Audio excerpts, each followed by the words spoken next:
everyone, this is Vani and welcome back to the channel Maths by Vani.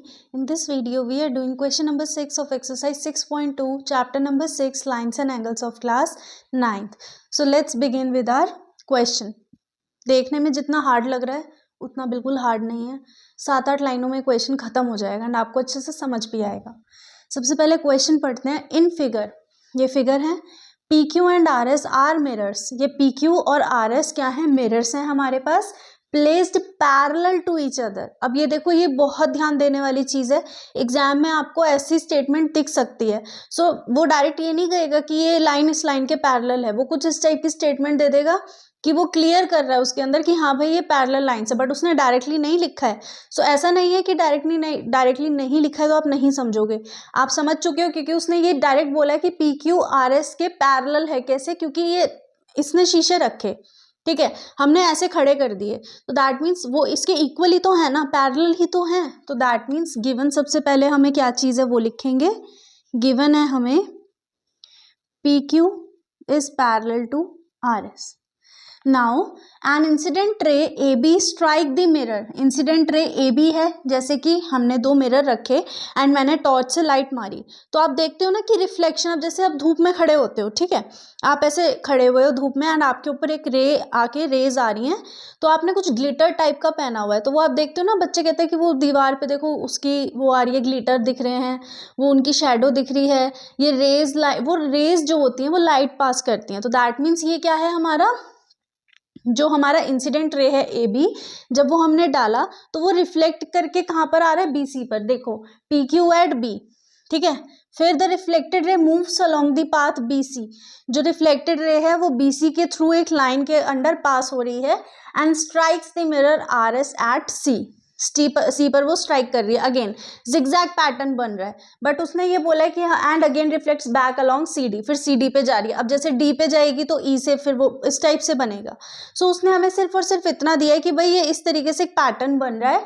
Now prove that कि AB जो है वो CD के parallel है. अब हमने गिवन तो लिख दिया, इसके लिए आप एक ना कंस्ट्रक्शन करना,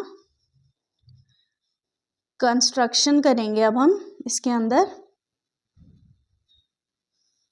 कंस्ट्रक्शन क्या रहेगी कि हमें B से लेके E तक draw perpendicular from B to E on RS and C to F on PQ. तो दैट मीन्स BE जो है हमारा, इसको लिखना BE टू PQ, ये हम PQ पे बनाएंगे एंड ये बनेगी RS पे परपेंडिकुलर, ठीक है. So BE is perpendicular to PQ, comma जो हमारा CF है वो परपेंडिकुलर है RS पर, ठीक है. हमने ये कंस्ट्रक्शन करी है.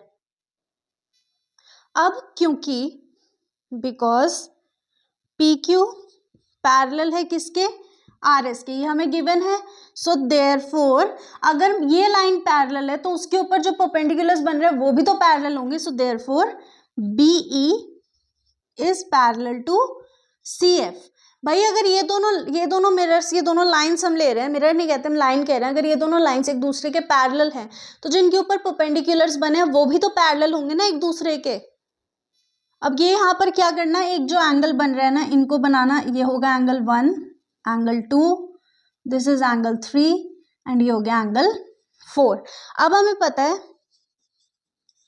Angle of incidence is equals to angle of reflection. ये सबको पता है ना.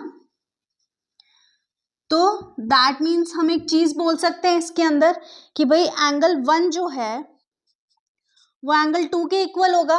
भाई angle of incidence is equals to angle of reflection हो गया, तो ये एंगल इस एंगल के इक्वल हो गया, ये एंगल इस वाले एंगल के इक्वल हो गया, and angle 3 equals to angle 4.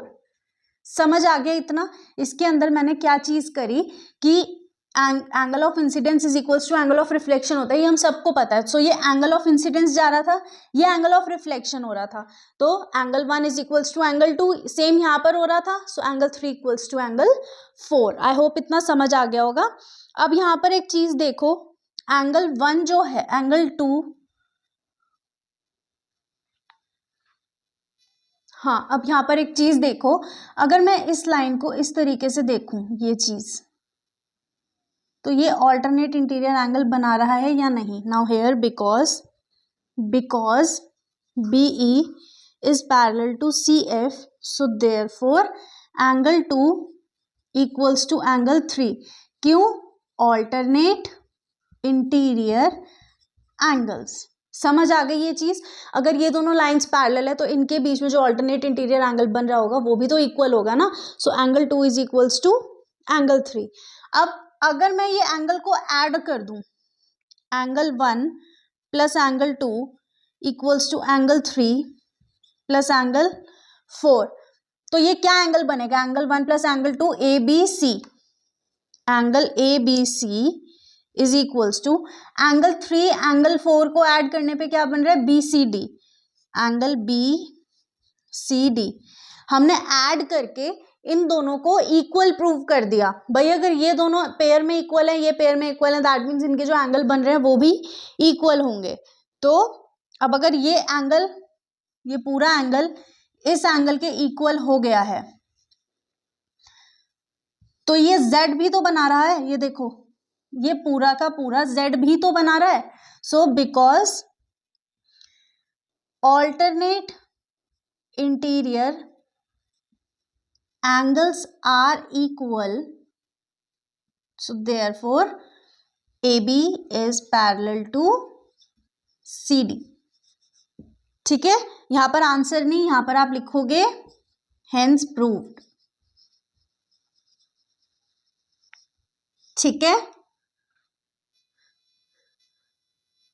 एक बार फिर से एक्सप्लेन कर देती हूं. हमें एक फिगर दी हुई थी एंड ये बोला था कि इनके ऊपर ना कुछ रेज पास हो रही हैं, ये मिरर है एंड हमें पता था कि PQ is parallel to CD and हमें प्रूव करना था कि AB भी CD के पैरेलल है. तो हमने क्या करा, गिवन था PQ पैरेलल टू RS, हमने कंस्ट्रक्शन करी, हमने परपेंडिकुलर बनाए B से लेके E तक PQ पर एंड C से लेके F तक RS पर. तो हमने ये बोला कि भाई ये जो हमारे ये परपेंडिकुलर बने हैं ना, ये BE परपेंडिकुलर है किसके? PQ के, और CF परपेंडिकुलर है RS के. सो हमें ये पता ही था कि PQ is parallel to RS, तो दैट मीन्स इनके ऊपर जो परपेंडिकुलर बन रहे थे वो भी पैरेलल होंगे. तो EB is parallel to CF. ठीक है, इसके बाद हमने इनकी करी नेमिंग 1 2 3 4, क्योंकि हमें पता था कि angle of incidence is equals to angle of reflection. So उसके according angle 1 is equals to angle 2 हो गया, angle 3 is equals to angle 4 हो गया. अब जबकि BE पैरेलल टू CF है, तो दैट मीन्स इनके जो ऑल्टरनेट इंटीरियर एंगल बन रहे हैं वो भी इक्वल होंगे, तो angle 2 is equals to angle 3 हो गया. फिर हमने यहाँ पे क्या करा, angle 1 plus angle 2 is equals to angle 3 plus angle 4 की अगर हम किसी तरीके से ये दोनों एंगल इक्वल दिखा दे, तो ऑल्टरनेट इंटीरियर एंगल इक्वल हो गए, तो दैट मीन्स दोनों क्या मिरर हमारे पैरेलल हो जाएंगे. तो that means alternate interior angles के अकॉर्डिंग AB जो था वो CD के हमने पैरेलल प्रूव कर दिया. सो आई होप आप लोग को ये क्वेश्चन अच्छे से समझ आ गया होगा. ऐसे क्वेश्चंस की प्रैक्टिस करना, अच्छा क्वेश्चन है, देखने को मिल सकता है एग्जाम में. सो प्रैक्टिस करना ज़्यादा से ज़्यादा RD शर्मा से. प्रॉब्लम आती है तो या तो इंस्टाग्राम हैंडल पर या फिर कमेंट सेक्शन में ही मुझसे आप प्रॉब्लम अपनी ले सकते हैं. So with this question we are ending our video. Now will see you in next video. Till then keep practicing, make sure to subscribe the channel, press the bell icon and do share this video.